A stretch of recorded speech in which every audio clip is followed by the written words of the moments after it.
तो आइए दोस्तों, अब हम बढ़ते हैं आगे और देखना स्टार्ट करते हैं अभ्यास 12.2 के क्वेश्चन नंबर 7 को। तो मैं आपको बता दूं, मैंने क्वेश्चन नंबर 7 से पहले जितने भी क्वेश्चंस इस एक्सरसाइज में हैं तो उसका मैंने सॉल्यूशन अपने चैनल पर दे रखा है। अगर आपको कोई भी क्वेश्चन डाउट लग रहा तो आप जाकर के मेरे चैनल पर देख सकते हैं। और इसके पहले जो 12.1 था उस एक्सरसाइज का भी मैंने क्वेश्चन अपने चैनल पर दे रखा है, डाउट होने पर जाकर के आप देख सकते हैं। तो चलिए अब हम बढ़ते हैं आगे क्वेश्चन नंबर 7 की ओर। तो देखिए यहाँ पर क्वेश्चन क्या बोला, त्रिज्या 12 सेंटीमीटर वाले एक वृत्त। सबसे पहले हमारे पास एक वृत्त है जिसका त्रिज्या 12 सेंटीमीटर है। तो मैं क्या करूँगा, अपनी कॉपी में एक फिगर बना लूँगा वृत्त का जिसका त्रिज्या हमारे पास कितना होगा, यानी कि 12 सेंटीमीटर का। ठीक है, तो मैंने यहाँ पर 12 सेंटीमीटर ले लिया। ठीक है, कोई दिक्कत नहीं है।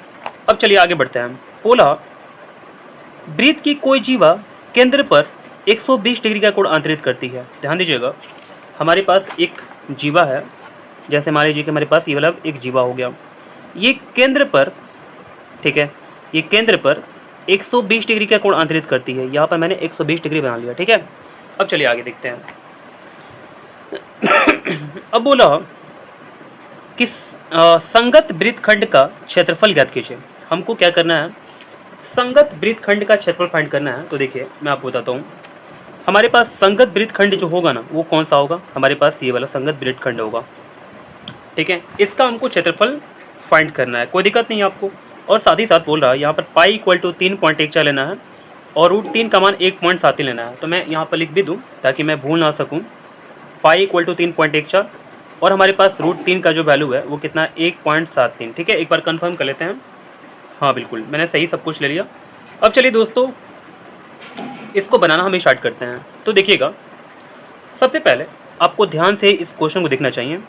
ये जो हमारे पास त्रिभुज है, इस त्रिभुज का मैं नाम कर लेता हूँ ए ओ और यहाँ पर बी हो जाएगा। ठीक है, तो अगर इस त्रिभुज में आप देखें तो देखिए मैं आपको दिखाता हूँ, त्रिभुज ए ओ बी की बात करें, ए ओ बी में, ठीक है, तो हमारे पास क्या क्या है।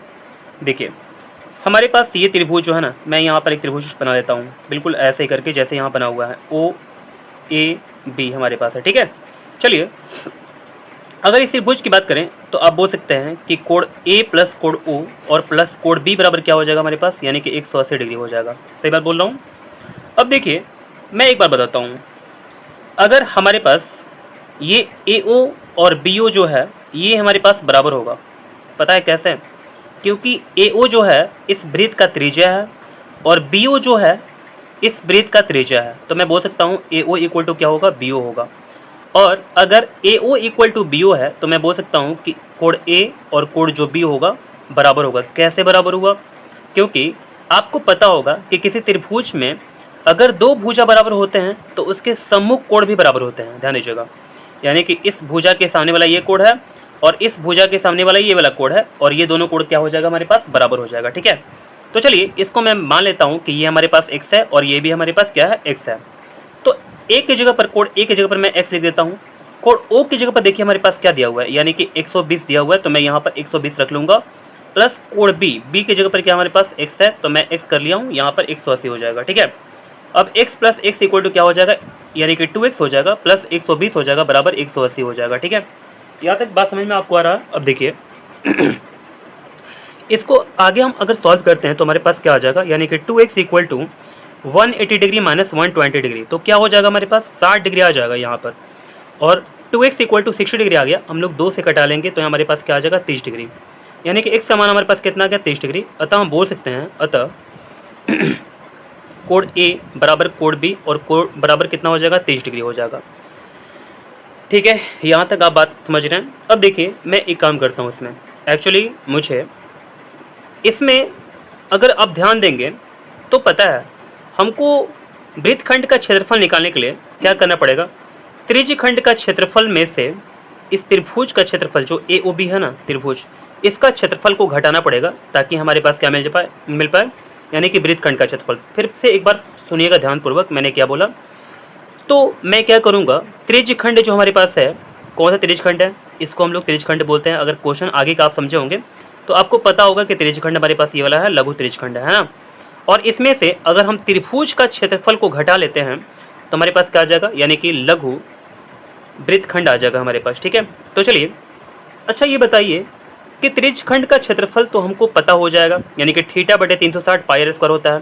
थीटा का मान हमारे पास है, ठीक है, पाई का मान रख देंगे, आर का हमारे पास मान है, तो सब कुछ तो है ही, लेकिन हमारे पास पता है इस त्रिभुज का क्षेत्रफल निकालने के लिए थोड़ा सोचना पड़ेगा, विचार करना पड़ेगा, आखिर त्रिभुज का क्षेत्रफल हम निकाले कैसे। ठीक है, तो देखिए मैं आपको एक बात बताता हूँ, जैसे हम क्या करेंगे, इस त्रिभुज का क्षेत्रफल निकालने के लिए हमारे पास पता है एक उपाय है। हम लोग बोल सकते हैं त्रिभुज का क्षेत्रफल होता है 1/2 गुणे आधार गुणे ऊंचाई। आप बोलेंगे हाँ बिल्कुल सही बोल रहे हैं, लेकिन इसमें पता है इसमें ऊंचाई है ही नहीं। आधार तो मान लीजिए कि AO हो जाएगा, लेकिन ऊंचाई लेने के लिए हम लोग क्या करना पड़ेगा, यहाँ पर ऊंचाई ऐसे करके लेना पड़ेगा। ठीक है, बनाना पड़ेगा ऊंचाई को, और हम यहाँ पर बोल सकते हैं ये P हमारे पास है। अगर इस फिगर में आपको अच्छा से क्लीन समझ में नहीं आ रहा तो इसमें देख सकते हैं, मैंने यहाँ पर एक लंब ले लिया, ठीक है ना, यहाँ पर OP लंब है AB पर। ठीक है, मैंने क्या बोला, OP लंब किस पर है, यानी कि AB पर है। ठीक है, कोई दिक्कत नहीं आपको। अब चलिए देखिए, अगर आपने 9th क्लास पढ़ा होगा तो 9th क्लास में बताया क्या गया है, यदि किसी वृत्त के जीवा पर केंद्र से लंब डाला जाता है, फिर से एक बार और, यदि किसी वृत्त के जीवा पर, ये जीवा हमारे पास है, वृत्त के केंद्र से लंब डाला जाता है तो जीवा को समद्विभाजित करता है। ठीक है, यानी कि हमारे पास क्या हो जाएगा, यानी कि AP इक्वल टू क्या हो जाएगा, BP हो जाएगा। ठीक है, कोई दिक्कत नहीं आपको। अब चलिए यहाँ तक बात समझ गए। अब हम लोग क्या करने वाले हैं ना, देखिएगा फिर से त्रिभुज AOB की बात करेंगे। ठीक है, फिर से किसकी बात करेंगे, AOB की बात करेंगे। तो देखिए अगर आपने त्रिकोणमिति चैप्टर पढ़ा होगा तो अब त्रिकोणमिति का यूज होने वाला है इसमें। ठीक है, तो देखिएगा मैं त्रिकोणमिति का यूज कैसे करूँगा यहाँ पर, और कैसे हम लोग इस ऊंचाई को निकालेंगे और इस हम आधार को कैसे निकाल पाएंगे, क्योंकि हमारे पास आधार के जगह पर ही चाहिए, आधार के जगह पर जो वैल्यू है उसको चाहिए, और ऊंचाई की जगह पर जो वैल्यू है वही चाहिए। यानी कि अगर साफ बात बोलूँ तो मुझे AB चाहिए और मुझे क्या चाहिए, यानी कि OP चाहिए। ठीक है, तो देखिए कैसे निकालते हैं। यहाँ पर हम लोग त्रिभुज AOB की बात नहीं बल्कि किसकी बात करेंगे, तो देखिए BOP की बात करेंगे। ठीक है, तो मैं यहाँ पे लिख देता हूँ त्रिभुज BOP। त्रिभुज BOP में अगर बात करेंगे तो देखिए हमारे पास x का मान कितना है, यानी कि यहाँ पर देख सकते हैं x का मान हमारे पास 30 डिग्री आया हुआ है, यानी कि कोण B बराबर कितना है, 30 डिग्री है। ठीक है, तो अगर इस त्रिभुज को देखें हम, त्रिभुज ऐसा करके है, यहाँ पर B है, यहाँ पर P है, यहाँ पर O है ना, और यहाँ पर कितना है, 30 डिग्री है। और इस भुजा का मान देखें तो हमारे पास देख लीजिए 12 है, हमारे पास कितना है, 12 सेंटीमीटर। तो मैं यहाँ पर लिख देता हूँ 12 सेंटीमीटर। ठीक है, अब देखिए मैं आपको बताता हूँ, आपने पढ़ा होगा लाल काका। ठीक है, साइन थीटा के लिए फॉर्मूला होता है लंब बटे में कर्ण, कोस थीटा के लिए होता है क्या, यानी कि आधार बटे में कर्ण, टैन थीटा के लिए होता है क्या, यानी कि लंब बटे में आधार। ठीक है, कोई दिक्कत नहीं आपको। अब देखिए तो ये साइन के लिए फॉर्मूला हो गया, ये कॉस के लिए हो गया, ये टैन के लिए हो गया, ये कॉट के लिए हो गया, ये सेक के लिए हो गया, ये कॉसेक के लिए हो गया। ठीक है, लंबा चौड़ा हम नहीं बात बताएंगे आपको, शॉर्ट में बताते हैं क्योंकि ये क्वेश्चन बहुत लंबा हो जाएगा फिर। ठीक है, देखिए हम लोग क्या करते हैं, साइन 30 डिग्री लगाते हैं हम लोग, साइन 30 डिग्री। तो यहाँ पर जो थीटा है, थीटा होने के बावजूद हमारे पास लंब क्या हो जाएगा, OP हो जाएगा। तो साइन थीटा बराबर क्या होगा, लंब बटे में कर्ण, तो लंब हमारे पास क्या हो जाएगा, OP, और कर्ण हमारे पास क्या हो जाएगा, OB हो जाएगा। ठीक है, अब बताइए आप ही कि साइन 30 डिग्री का जो मान होता है वो क्या होता है, आपको पता होगा साइन 30 डिग्री का हमारे पास मान क्या होता है, यानी कि 1/2 होता है। यहाँ पर OP का मान हमारे पास क्या हो जाएगा, OP का मान नहीं है तो OP का मान छोड़ देंगे। अब हमारे पास जो OB का मान है वो कितना, हमारे पास OB का मान जो हमारे पास है वो 12 है, तो 12 यहाँ पर रख लेंगे, 2 से घटा लेंगे, 2 छक्का 12 हो जाएगा, और हमारे पास जो OP का मान आएगा वो 6 आ जाएगा, 6 सेंटीमीटर आ गया। यानी कि हमने इस त्रिभुज में जो ऊंचाई है ना OP, इसका मान मैंने निकाल दिया हुआ है। अब क्या निकालना है, तो अब निकालना है हमें, यानी कि इस AB का मान निकालना है। तो देखिए पहले हम लोग क्या करेंगे, इस BP का मान निकालेंगे पहले, इसके बाद AB का मान जो हमारे पास है वो ऑटोमेटिकली आ जाएगा। ठीक है, तो देखिए क्या करते हैं, आप हमारे पास ये आधार है और ये हमारे पास कर्ण है, तो हम लोग क्या लगाएंगे फॉर्मूला, आधार बटे में कर्ण के लिए जो फॉर्मूला होता है वो क्या होता है, देखिए तो हम लोग निकालेंगे cos 30 डिग्री। cos 30 बराबर क्या होगा, तो देखिए त्रिभुज हमारे पास क्या है, यानी कि ये वाला त्रिभुज है, तो cos 30 बराबर क्या होगा, आधार बटे में कर्ण, आधार हमारे पास क्या है, बीपी है, और कर्ण हमारे पास क्या है, ओबी है, तो बीपी बटे में बीपी और बटे में क्या हो जाएगा हमारे पास, ओबी हो जाएगा। ठीक है, कोई दिक्कत नहीं आपको। अब देखिए cos 30 का जो मान होता है वो क्या होता है, cos 30 का मान आपको पता है क्या होता है, तो हमारे पास √3 बटे में 2 हो जाएगा। ठीक है, √3 बटे में 2 हमारे पास क्या हो जाएगा, cos 30 का मान हो जाएगा। बीपी हमारे पास क्या है, तो देखिए बीपी हमारे पास क्या है, बीपी हमको निकालना है, बीपी का मान नहीं दिया हुआ है, छोड़ देते हैं यहाँ पर बीपी का मान। ओबी का मान हमारे पास कितना है, तो ओबी का मान हमारे पास कितना है, 12 है, 12 सेंटीमीटर, तो हम लोग यहाँ पर 12 रख सकते हैं, कोई दिक्कत नहीं है। 2 छका क्या हो जाएगा, 12 हो जाएगा, और जो हमारे पास बीपी हो जाएगा ना वो कितना हो जाएगा, 6√3 हो जाएगा। ठीक है, और सेंटीमीटर, कोई दिक्कत नहीं आपको। तो चलिए इतना तक हम लोग निकाल दिए। अब देखिएगा हमारे पास ओपी का मान आ चुका, हमारे पास बीपी का मान आ चुका। अब देखिए ध्यान से सुनिएगा बात को, बीपी हमारे पास कितना आ चुका, 6√3 आया है ना। आप बोलेंगे कि ठीक है बीपी का मान हमारे पास 6√3 आ गया, तो एपी भी हमारे पास क्या हो जाएगा, 6√3 हो जाएगा, और दोनों जोड़ देंगे अगर हम, तो हम लोग हमारे पास क्या आ जाएगा, यानी कि ए बी का मान आ जाएगा। ठीक है, एक बार फिर से सुनिएगा ध्यान से, 6√3 बीपी का मान, एपी का मान भी कितना हो जाएगा, क्योंकि दोनों बराबर है तो 6√3, दोनों को जोड़ देंगे कितना आ जाएगा, यानी कि 12√3 आ जाएगा। ठीक है, तो देखिए हम लोग क्या करेंगे अब, यानी कि ए बी निकालेंगे। ए बी बराबर क्या होता है, यानी कि A P plus B P, देख लीजिए ध्यान से यहाँ पर, A P plus B P equal to क्या हो जाएगा, ए बी हो जाएगा। तो मैंने यही तो काम किया हुआ यहाँ पर, है ना। अब ध्यान दीजिए हम लोग ए बी बराबर निकालेंगे, तो हम लोग यहाँ पर ए पी की जगह पर बी पी लिख सकते हैं, B P plus B P. क्यों लिखें, क्योंकि ए पी हमारे पास जो है वो बी पी के बराबर है। ठीक है, कोई दिक्कत नहीं आपको। अब चलिए ए बी बराबर कितना हो जाएगा, यानी कि 2 बी पी हो जाएगा, और ए बी का मान हमारे पास कितना हो जाएगा 2, और बी पी का मान कितना है 6√3, तो हमारे पास ए बी का जो मान आएगा वो कितना आएगा, 12√3 सेंटीमीटर। चलिए इतना तक मैंने आपको समझा दिया। ठीक है, यहाँ तक आपको लगभग समझ में आ रहा होगा, ऐसा उम्मीद मैं करता हूँ। ठीक है, ध्यान दीजिएगा, अब इतना तक निकाल दिया ना तो हमारे लिए सब कुछ आसान हो गया, बिल्कुल आसान हो गया। अब हमारे पास केवल क्या करना है, यानी कि इस वृत्तखंड का, लघु वृत्तखंड का क्षेत्रफल को फाइंड करना है। ठीक है, तो देखिए अब हम लिखेंगे लघु वृत्तखंड का क्षेत्रफल। फॉर्मूला क्या बनेगा, लघु वृत्तखंड का क्षेत्रफल के लिए फॉर्मूला क्या बनेगा बताइए। देखिए हम लोग क्या करेंगे, यानी कि त्रिज्यखंड का क्षेत्रफल, त्रिज्यखंड का क्षेत्रफल, और माइनस क्या हो जाएगा हमारे पास, त्रिभुज ए ओ बी का क्षेत्रफल। ठीक है, त्रिज्यखंड का क्षेत्रफल पता है क्या होता है, थीटा बटे 360 और पाई आर स्क्वायर, माइनस क्या हो जाएगा, त्रिभुज ए ओ बी का क्षेत्रफल क्या होगा, यानी कि 1/2 गुणे आधार गुणे ऊंचाई। ठीक है, थीटा का मान देख लीजिए क्या हमारे पास है, थीटा का मान हमारे पास कितना है, 120 है, तो यहाँ पर हम लोग क्या करेंगे, 120 बटे में 360 रख देंगे। पाई का मान ध्यान दीजिएगा, हम भूलेंगे बिल्कुल नहीं, पाई का मान हमारे पास है कितना, 3.14 है, तो 3.14 हो गया। और आर का मान हमारे पास कितना है, तो देख सकते हैं आर हमारे पास त्रिज्या है, यानी कि 12 सेंटीमीटर है। ठीक है, तो मैंने यहाँ पर लिख लिया 12 का स्क्वायर। ठीक है, क्योंकि यहाँ पर आर का स्क्वायर है, माइनस 1/2, और आधार हमारे पास कितना आया हुआ, तो देख सकते हैं मैंने ए बी का जो मान है ना वो 12√3 लाया हुआ है, तो ए बी का जो मान आ गया कितना आ गया हमारे पास, यानी कि 12√3। ठीक है, तो 12√3 कितना हो जाए, 12√3 हो जाएगा हमारे पास, और गुणा कितना हो जाएगा हमारे पास, यानी कि ऊंचाई हमारे पास कितना हुआ है, तो देखिए हमारे पास जो इस फिगर में है ना ओपी जो है ये हमारे पास क्या है, यानी कि ऊंचाई है, और हमने ओपी का मान लाया वो कितना, 6 लाया हुआ है, ध्यान दीजिएगा। ठीक है, तो मैं यहाँ पर क्या रख लूँगा 6 रख लूँगा। ठीक है, यहाँ तक समझ में आपको बात आ रहा हो। देखिए इसको बिल्कुल अच्छे तरीक़ा से हमको सॉल्व करना है। ठीक है, तो एक काम करते हैं, थोड़ा सा और इसको नीचे लाते हैं।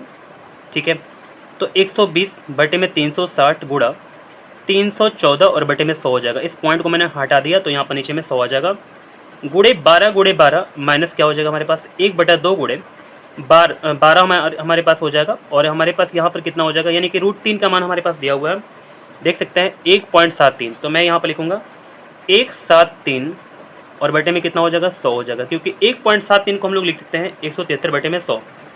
ठीक है, अब देखिए हमने सब कुछ रख लिया। अब देखिए यहाँ पर 6 बाकी है, मैं 6 भी रख लेता हूँ। अब इसको बिल्कुल एकदम अच्छे से इसको कैलकुलेशन करेंगे, तो देखिए कैसे कैसे कैलकुलेशन कर सकते हैं। तो सबसे पहले इसको घटाते हैं, 12 तिहाई 36 हो जाएगा और हमारे पास 3 चौका क्या हो जाएगा, यानी कि 3 चौका 12 हो जाएगा। आप बोलेंगे यहाँ पर 4 से भी 25 100 कट जाएगा 25 बार में, ठीक है, यहाँ पर 25 हो जाएगा हमारे पास, ठीक है, कोई दिक्कत नहीं आपको। अब देखिए इसको भी हम लोग कैंसिल कराने की कोशिश करते हैं, यहाँ पर 2 छक्का क्या हो जाएगा, 12 हो जाएगा, कोई दिक्कत नहीं आपको। अब देखिए हमारे पास यहाँ पर क्या होता है, तो ऊपर बचता है हमारे पास 314 और गुणे 12 यहाँ पर बचता है, बटे में क्या हो जाएगा, देखिए ऊपर तो और कुछ बचा नहीं ना, ध्यान से देखेंगे, बिल्कुल अच्छे से देखेंगे ताकि हमारा कुछ चीज़ छूट ना जाए, ठीक है। अब देखिए नीचे हमारे पास क्या बचा हुआ है, 25 बचा हुआ, 25 रख लेंगे माइनस, और हमारे पास क्या बचा हुआ है 173 गुणे कितना है, यानी कि 6 छः का 36 हो जाएगा हमारे पास, और बटे में कितना हो जाएगा 100 हो जाएगा, ठीक है, कोई दिक्कत नहीं आपको। और देखिए हमारे पास यहाँ पर अब कुछ बचा नहीं रह गया है ना। अब देखिए हम लोग क्या करेंगे, इसका एलसीएम कर देंगे, यहाँ पर 25 और 100 का लसा लेंगे तो हमारे पास 100 आ जाएगा।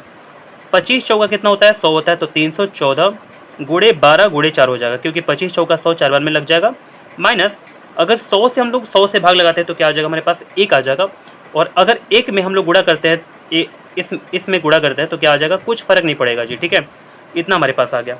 अब देखिए अगर हम गुणा करें तो आपको समय ज़्यादा यहाँ पर लग सकता है, इसलिए मैं क्या करूँगा, इस वीडियो को पॉज करके सबसे पहले मैं गुणा करता हूँ और इसके बाद डायरेक्ट यहाँ पर आंसर लिखता हूँ। मैंने कैलकुलेशन कर लिया, यहाँ पर देख सकते हैं, इस तीनों को गुणा करने के बाद हमारे पास आ जाएगा 15,072, और इस दोनों गुणा करने के बाद हमारे पास आ जाएगा 6,228, बटे में हमारे पास 100 हो जाएगा, दोनों घटाने के बाद हमारे पास आ जाएगा 8,844, और बटे में 100 हो जाएगा हमारे पास। ये 8,844 जो है, इससे अगर 100 से भाग लगाते हैं तो हमारे पास क्या आ जाएगा, 88.44 आ जाएगा सेंटीमीटर स्क्वायर, और हमारा ये आंसर है, ठीक है। तो उम्मीद करते हैं कि ये क्वेश्चन बिल्कुल आपको अच्छे समझ में आ गया होगा। अब हम बढ़ते हैं आगे और देखना स्टार्ट करते हैं क्वेश्चन नंबर 8 को। तो देख सकते हैं हमारे सामने क्वेश्चन है, बोला कि 15 सेंटीमीटर भुजा वाले एक वर्गाकार घास के मैदान के एक कोने पर लगे खूंटे से एक घोड़े को 5 मीटर लंबी रस्सी से बांध दिया गया है। इतना मैंने लंबा चौड़ा क्वेश्चन एक बार पढ़ लिया और आपको बिल्कुल समझ में नहीं आया होगा, ऐसा मैं उम्मीद करता हूँ। तो देखिएगा मैं आपको एक एक करके क्वेश्चन को समझाता हूँ। देखिए 15 सेंटीमीटर भुजा वाले एक वर्गाकार घास के मैदान, तो हमारे पास एक वर्गाकार घास का मैदान है, ठीक है, यहाँ पर देख सकते हैं इस फिगर को, जिसका भुजा जो दिया हुआ है, अगर ये वर्गाकार है तो यहाँ पर बोला हुआ है 15 सेंटीमीटर, ये 15 हमारे पास हो जाएगा, ये 15 हो जाएगा, ये 15 हो जाएगा, ये 15 हो जाएगा। लेकिन एक चीज़ यहाँ पर गलत है, पता है क्या, यहाँ पर सेंटीमीटर है ना, तो आप इसको मीटर लेकर चलेंगे, यहाँ पर सेंटीमीटर नहीं है, मिस प्रिंट हो गया है, ठीक है, यहाँ तक समझिए बात को ना। अब देखिएगा तो बोला आगे क्या कि वर्गाकार घास के मैदान के एक कोने पर, जैसे वर्गाकार मैदान है ना, इसके किसी एक कोने पर, जैसे यहाँ भी कोना हो सकता है, यहाँ भी कोना, यहाँ भी कोना होगा और यहाँ भी कोना होगा, तो किसी एक कोने पर ही बोला लगे खूंटे से एक घोड़े को 5 मीटर लंबी रस्सी से बांध दिया गया है।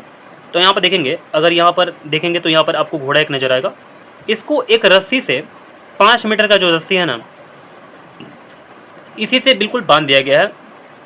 अब क्या बोला, देखिए आकृति 12.11 में यहाँ पर हमारे पास आकृति है, इसमें देखेंगे तो आपको नजर आ जाएगा हर एक चीज। ज्ञात कीजिए, हमको ज्ञात करना है, तो क्या ज्ञात करना है इसको अगले पेज पर देखते हैं। तो देखिएगा, तो दोस्तों यहाँ पर देख सकते हैं आप, हमसे क्या बोला गया है कि पहला क्वेश्चन बोला गया, इसमें दो क्वेश्चन है, मैदान के उस भाग का क्षेत्रफल जहां घोड़ा घास चर सकता है, ठीक है, हमको मैदान का उस भाग का क्षेत्रफल निकालना है जहां पर घोड़ा जो है ना बिल्कुल घास को चर सकता है। और साथ ही साथ अगर यहाँ पर ध्यान दीजिएगा तो लास्ट में बोला हुआ है पाई इक्वल टू 3.14 का प्रयोग कीजिए, तो हमको पाई का जो मान है वो कितना रखना है, 3.14। तो चलिए पहले मैं अपने कॉपी पर एक फिगर को ड्रॉ करता हूँ ताकि आपको बिल्कुल अच्छे से समझा पाऊँ। तो हमारे पास एक ऐसे करके घास का मैदान है जो कि वर्गाकार शेप में है, वर्गाकार शेप में है, यानी कि चारों भुजा हमारे पास क्या हो जाएगा, बराबर हो जाएगा, ठीक है। और यहाँ पर ऐसे करके जो घोड़ा है ये यहाँ से यहाँ तक चढ़ सकता है, यानी कि अगर मैं कलर कर दूँ तो यहाँ पर ऐसे करके होगा, ठीक है, कोई दिक्कत नहीं है। भुजा का जो लंबाई है वो 15 मीटर का है, और साथ ही साथ हमारे पास जो रस्सी का लंबाई है, जो घोड़ा जहाँ मतलब घोड़ा को जिससे बांधा गया रस्सी से, तो वो 5 मीटर का है, ठीक है, कोई दिक्कत नहीं है। यानी कि ये रस्सी यहाँ से यहाँ तक कितना होगा, 5 मीटर का, ठीक है, कोई दिक्कत नहीं है आपको। अब चलते आगे। पाई इक्वल टू हमारे पास दिया हुआ है कितना, 3.14। इस चीज़ को बिल्कुल भूलेंगे नहीं, क्योंकि अक्सर क्या करते हैं लोग भूल जाते हैं, 22/7 रख देते हैं, जो कि गलत हो जाता है, ठीक है। जब यहाँ पर बोल देगा कि 3.14 ही रखना है तो आपको बिल्कुल ध्यान देना पड़ेगा कि हमको 3.14 ही रखना पड़ेगा, ठीक है। तो देखिएगा, अब मैं आपको बताता हूँ, यहाँ से यहाँ तक जो एरिया है इसी में घोड़ा क्या कर सकता है, चढ़ सकता है। इधर नहीं जा सकता है, ठीक है ना, इधर नहीं जा पाएगा, केवल इसी भाग में चढ़ पाएगा। तो हम लोग लिखेंगे चरे जा सकने वाले, ठीक है, चरे जा सकने वाले घास के मैदान का क्षेत्रफल। तो चरे जा सकने वाले जिसमें घोड़ा चढ़ सकता है उस घास के मैदान का क्षेत्रफल हमको फाइंड करना है। तो कैसे फाइंड करेंगे, तो देखिएगा, सबसे पहले हम लोग फॉर्मूला अप्लाई करेंगे, क्योंकि हमारे पास ये त्रिज्यखंड है। अगर देखिएगा हमारे पास अगर ये वर्गाकार नहीं होता, यानी कि पूरा खुला होता, तो यहाँ से यहाँ तक घोड़ा जो है ना ये पूरा चढ़ सकता था। और ये हमारे पास क्या है, वृत्ताकार है। और इस फिगर को देखिएगा तो हमारे पास क्या है, ये त्रिज्यखंड है। क्या है, त्रिज्यखंड। तो हम लोग क्या करेंगे, त्रिज्यखंड का क्षेत्रफल फाइंड कर लेंगे। क्या होगा, तो होता है त्रिज्यखंड का क्षेत्रफल, तो आप बोलेंगे कि थीटा बटे 360 और पाई आर स्क्वायर, यही ना होता है जी, ठीक है। मैं पूछता हूँ आपसे, एक बात बताइएगा कि अगर मैं आपसे पूछता हूँ कि थीटा का मान क्या होगा, तो आप क्या बताइएगा, बताइए। तो आप बोल सकते हैं, अगर ध्यान दीजिएगा आप, तो ये वर्गाकार है, तो यहाँ पर कितना डिग्री कोण बनेगा, यहाँ पर 90 डिग्री का। हर जगह जो कोना है ना, यहाँ पर 90 डिग्री कोण बनेगा, क्योंकि वर्गाकार है हमारे पास, ठीक है। अब देखिए, थीटा का जगह बिल्कुल सिंपल रख देना, 90 डिग्री बटे में 360 हो जाएगा। और पाई का मान हमारे पास रखना है, भूल नहीं सकते हम लोग, 3.14। और आर का मान हमारे पास कितना है, 5 है, तो 5 रख लेंगे। 5 का स्क्वायर है तो 5 गुणे 5 हो जाएगा। अब देखिए, इसको हम लोग पॉइंट को हटा लेते हैं, तो नीचे क्या आ जाएगा, 100 आ जाएगा, ठीक है। इतना तक हो गया। इसको बिल्कुल थोड़ा सा अच्छे ढंग से लिख देते हैं, 90 बटे में 360, 314 बटे में 100 हो जाएगा, गुणे 5 गुणे क्या हो जाएगा, 5। अब देखिए, बिल्कुल अच्छे से इसको घटाते हैं ध्यान से, ठीक है, ताकि हमारा बिल्कुल गलती कुछ ना हो पाए। तो 90 से घटाएंगे 360 को, तो 4 बार में कैंसिल हो जाएगा। 5 से घटाते हैं तो 20 5 100 हो जाएगा। फिर 5 से घटाएंगे तो 5 चौका 20 हो जाएगा। अब देखिए, 2 दूनी का 4 हो जाएगा, और हम लोग इसको घटाते हैं, 15 दूनी का 30, 7 दूनी का 14। ऊपर हमारे पास क्या क्या बचा, तो देखिए 157 बचा हुआ, 157, और बटे में कितना हो गया, देखिए ऊपर अब कुछ नहीं है ना, यहाँ पर अब 157 के अलावा कुछ आपको दिखेगा नहीं। नीचे क्या हमारे पास दिखा, 4 और 8 2 दिखा, तो 4 दूनी का 8 हो गया। इसको अगर हम लोग पॉइंट में कन्वर्ट करते हैं तो देख लीजिएगा, आपके सामने करना है 8 में, हालांकि आप भी इस चीज़ को कर सकते हैं, लेकिन मैं ही करके दिखाता हूँ। 8 एकम 8, और 15 में 8 का कितना हुआ, 7 हुआ, और यहाँ भी 7 हो जाएगा। तो 8 7 56, 8 9 72 चला जाएगा, ठीक है, 19 हो जाएगा। और 72 77 में से 72 जाएगा, कितना हुआ, 5 हो गया। 8 छक्का 48 हो जाएगा हमारे पास, ठीक है। और 8 दूनी का 16 हो जाएगा, और यहाँ पर कितना हो जाएगा हमारे पास, यानी कि 4 हो जाएगा। 8 5 40 हो जाएगा, तो कितना हो गया, 19.625 सेंटीमीटर स्क्वायर। सेंटीमीटर स्क्वायर नहीं बल्कि मीटर स्क्वायर, ध्यान दीजिएगा, ठीक है। तो ये हमारे पास क्या हो गया, ये हमारे पास आंसर हो गया किस चीज़ का, तो जहाँ पर घोड़ा जो है वो घास को चढ़ सकता है उसका क्षेत्रफल हमारे पास आ गया, ठीक है। तो दोस्तों, उम्मीद करते हैं कि क्वेश्चन नंबर आपको 8 का पहला ये समझ में बिल्कुल अच्छे ढंग से आ गया होगा। अब चलते हैं दूसरा की ओर, ठीक है। ये हमारे पास रफ है, तो चलिएगा देखिए, अब यहाँ पर क्या बोला, चरे जा सकने वाले क्षेत्रफल में वृद्धि, यानी कि क्या किया जा रहा ना, कि जहाँ तक घोड़ा चल रहा था उस भाग को क्या किया जा रहा, थोड़ा सा बढ़ा दिया जा रहा, ठीक है, वृद्धि कर दिया जा रहा उसमें। मैं बताऊंगा आपको कैसे वृद्धि किया जाता। थोड़ा सा आगे बढ़ते हैं। यदि घोड़े को 5 मीटर लंबी रस्सी के स्थान पर 10 मीटर लंबी रस्सी से बांध दिया जाए। अगर मान लीजिए कि जो घोड़ा यहाँ पर 5 मीटर रस्सी से बंधा हुआ था, इसको थोड़ा सा बढ़ा करके 10 मीटर कर दिया जाए, यानी कि यहाँ से यहाँ तक, ठीक है। तो यहाँ बोला क्या, अगर आप 10 मीटर कर दीजिएगा, 5 मीटर का लंबी रस्सी के स्थान पर 10 मीटर लंबी रस्सी रख दीजिएगा, तो यहाँ बोला कि चरे जा सकने वाले क्षेत्रफल में वृद्धि जो होगा वो क्या होगा, ठीक है। यानी कि साफ साफ अगर बोलूँ मैं ना, तो हमारे पास जो वृद्धि हुआ है ये तो वृद्धि हुआ है, और इसी वृद्धि का हमको क्षेत्रफल फाइंड करना है। यानी कि जितना बढ़ा हुआ है ना क्षेत्रफल ना, उसी को फाइंड करना है। कैसे फाइंड करेंगे, ये बहुत ही सिंपल है, मैं बताता हूँ कैसे, ठीक है। देखिए, वृद्धि हुए भाग का क्षेत्रफल कैसे हो पाएगा, तो देखिए मैं आपको बिल्कुल अच्छे समझाता हूँ। वृद्धि हुए भाग का क्षेत्रफल पता है कैसे निकल पाएगा। देखिए, सबसे पहले हम लोग क्या करेंगे, यहाँ पर फॉर्मूला अप्लाई करते हैं डायरेक्ट, ठीक है। क्या करेंगे अगर यहाँ से यहाँ तक हम देखते हैं तो ये कितना हमारे पास है, 10 है। कितना है, 10 है। ध्यान दीजिएगा 10 मीटर। मेरा जो पेन का नीब है वो कहाँ से कहाँ तक चलता है वो आप ध्यान देंगे तभी आपको समझ में आएगा। मैंने क्या बोला, इस पॉइंट से लेकर के इस पॉइंट तक ये जो लंबाई होगा, ठीक है, यहाँ पर 10 मीटर होगा। और पहले हमारे पास जो लंबाई था रस्सी का वो कितना था, यानी कि 5 मीटर था। तो बड़े त्रिज्यखंड में से छोटे त्रिज्यखंड को घटा लेंगे। क्या करेंगे, तो यहाँ पर लिखेंगे बड़े त्रिज्यखंड का क्षेत्रफल और माइनस क्या हो जाएगा, छोटे त्रिज्यखंड का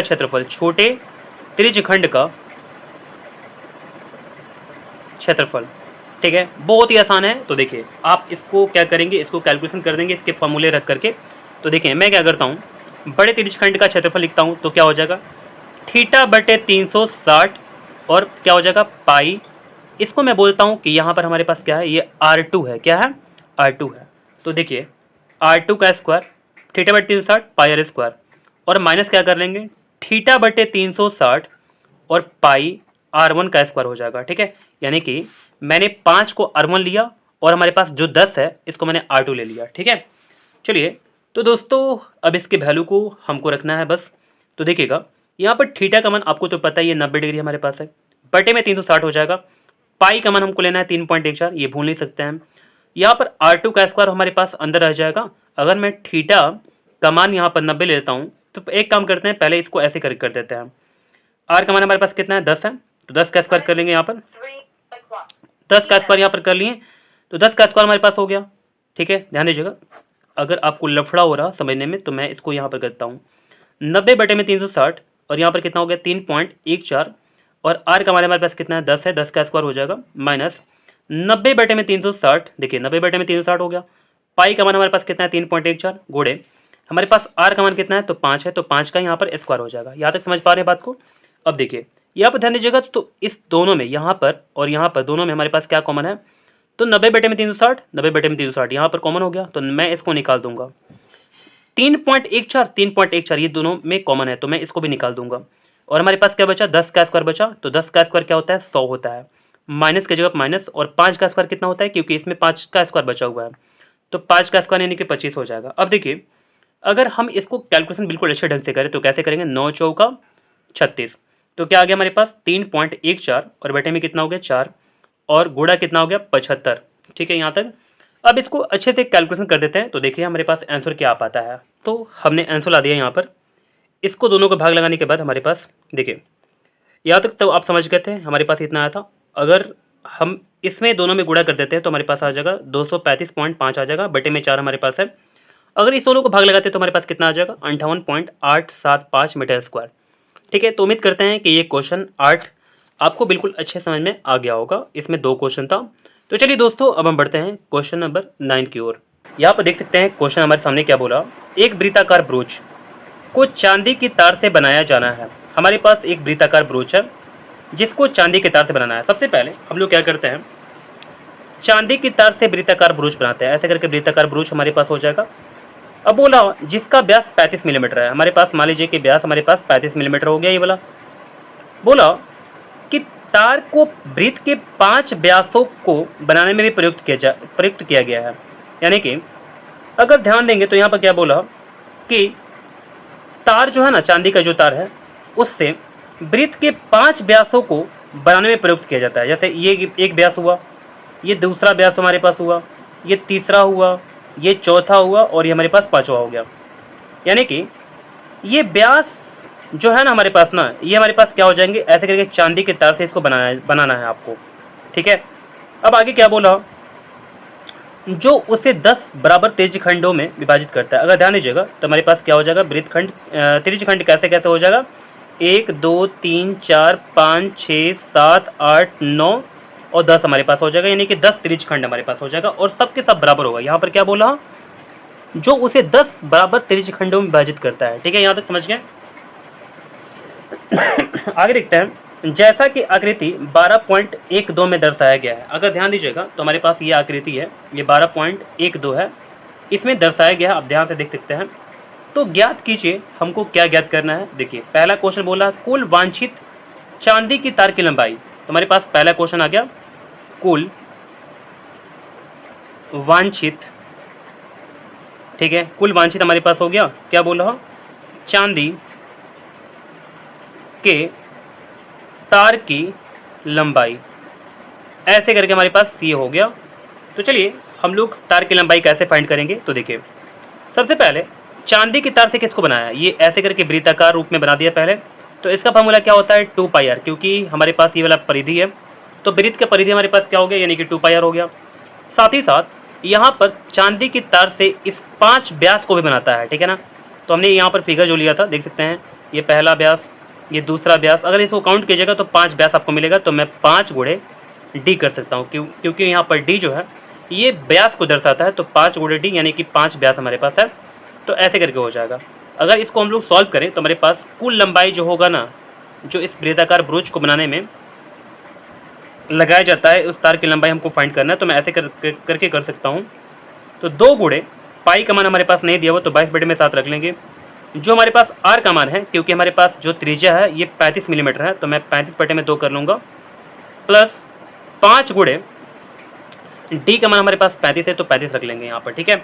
यहाँ तक आपको बात समझ में आ रहा है। अब देखिए 7 5 क्या हो जाएगा, 35 हो जाएगा, 2 एकम 2 हो जाएगा, और 22 5 क्या हो जाएगा, 110, और प्लस क्या हो जाएगा यहाँ पर 35 गुणे 5 कितना होगा, तो 5 5 25 का 5 हासिल 2, 5 3 15 2 17 हो जाएगा। इसको दोनों को हम लोग जोड़ देते हैं, तो हमारे पास क्या हो जाएगा, तो देखिए यहाँ पर 5 0 5 हो जाएगा, 7 1 8 हो जाएगा, और 1 1 2 हो जाएगा, यानी कि 285 सेंटीमीटर, मिलीमीटर है ना, तो मिलीमीटर हम लोग लिख देंगे ऐसे करके। तो ये हमारे पास पहला का 9वां का पहला हमारे पास आंसर आ चुका है। अब देखते हैं हम लोग 9वां का दूसरा को, ठीक है। तो देखिएगा हमारे सामने क्वेश्चन क्या बोला, 9वां का दूसरा बोला, ब्रोच के प्रत्येक त्रिज्यखंड का क्षेत्रफल ज्ञात करना हमको, ठीक है। तो मैं अपने कॉपी पर लिख देता हूँ, ब्रोच के प्रत्येक त्रिज्यखंड का क्षेत्रफल, त्रिज्यखंड का क्षेत्रफल कैसे फाइंड करेंगे, तो देखिए हमारे पास थीटा कितना हो जाएगा, पहले ध्यान दीजिएगा। जैसे यहाँ पर हमारे पास 10 त्रिज्यखंड है, और पूरा मिलाकर के जो थीटा होता है ये कितना होता है, 360 डिग्री होता है। लेकिन हमको 10 पार्ट में बांटा गया है, ठीक है। त्रिज्यखंड 10 त्रिज्यखंड यहाँ पर बन रहा, तो एक का जो थीटा होगा, जैसे मान लीजिए इसका, हम लोग इसका अगर निकालते हैं, थीटा हमारे पास क्या हो जाएगा इस त्रिज्यखंड का, तो हमारे पास 360 में अगर हम 10 से भाग लगाते हैं तो हमारे पास क्या आ जाएगा, यानी कि एक त्रिज्यखंड का जो हमारे पास कोण है ना, यानी कि थीटा जो मान है ना, ये आ जाएगा, ठीक है। तो क्या करेंगे हम लोग, यहाँ पर फॉर्मूला अप्लाई करेंगे, थीटा बटे 360 और पाई आर स्क्वायर। तो थीटा का मान हमारे पास क्या आ गया, 36 आ गया, बटे में 360, और गुणे क्या हो जाएगा, पाई का मान हमारे पास 22/7 है, और आर का जो मान हमारे पास है वो कितना आ जाएगा, यानी कि 35/2, और गुणे यहाँ पर क्या हो जाएगा 35/2, क्योंकि यहाँ पर स्क्वायर के फॉर्म में है यहाँ पर, तो आर गुणे आर कर लेंगे, आर का मान हमारे पास 35/2 आ जाएगा, गुणे 35/2। अब देखिए कटाते हैं बिल्कुल अच्छे से, 36 दहिया 360, 7 5 क्या हो जाएगा 35 हो जाएगा, 2 से अगर कटाते हैं तो हमारे पास क्या आ जाएगा, 11 दूनी का 22, और हमारे पास अब कोई कैंसिल होता है क्या, तो यहाँ पर कैंसिल हो जाएगा, 5 दूनी का 10 हो जाएगा। अब देखिए हमारे पास क्या क्या बचता है, तो हमारे पास बचा 11 और गुणे 35 बच गया हमारे पास, ठीक है। और नीचे में क्या बचा हमारे पास 2, और यहाँ भी 2 बचा, 2 दूनी का क्या होता है 4 होता है।